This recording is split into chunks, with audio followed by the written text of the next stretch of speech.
49ers, that could get very ugly.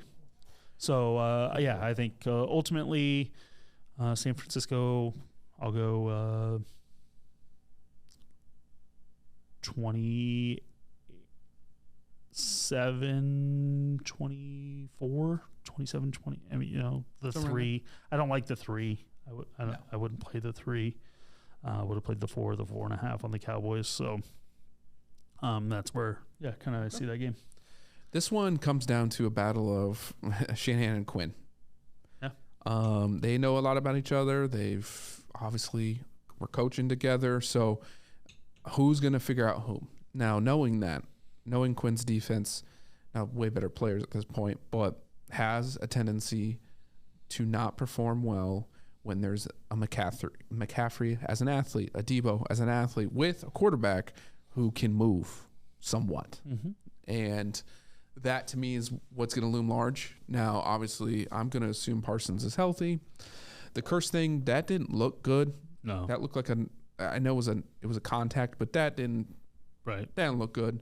That'll hurt. And then to your point, if Diggs is not trying to play football from a tackling standpoint, Shanahan's going to dial up and go after him all game. And Diggs didn't play that well in coverage last week either. Didn't really need to, but no. And the one thing I will say about that though is that he didn't play like when guys were wide open. They were wide open, and like when he was on coverage, but he did not give them any double move or big plays down the field. He made them beat them in front of him. Yeah. And so I will commend him for that. Right. Even though he played super soft in all other realms of being able to play soft and successful. Do you think that was part of the scheme? Is for him to play soft, and then mentality-wise, he just went soft? Soft. And I can't disagree with that.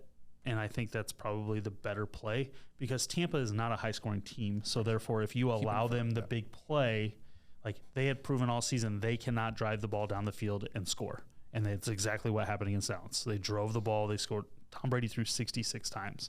Like, that's so they drove the ball. They were down there 4 or 5 different times, but they were terrible on third down. They were, like all of those things. Brady can't move, so he's susceptible to sacks in those situations. He was inaccurate. Like, all those things played out because they didn't the only time they let Evans get deep was at the very end of the game when they just completely screwed up a coverage and let him run wide open down the sideline, and that wasn't even on Diggs. So I liked that game plan. That's not going to work against the 49ers, however, just because of the scheme and whatever they play. But, yeah, I wasn't – it was embarrassing for me to watch Diggs that time because that's not the type of player he is. Right.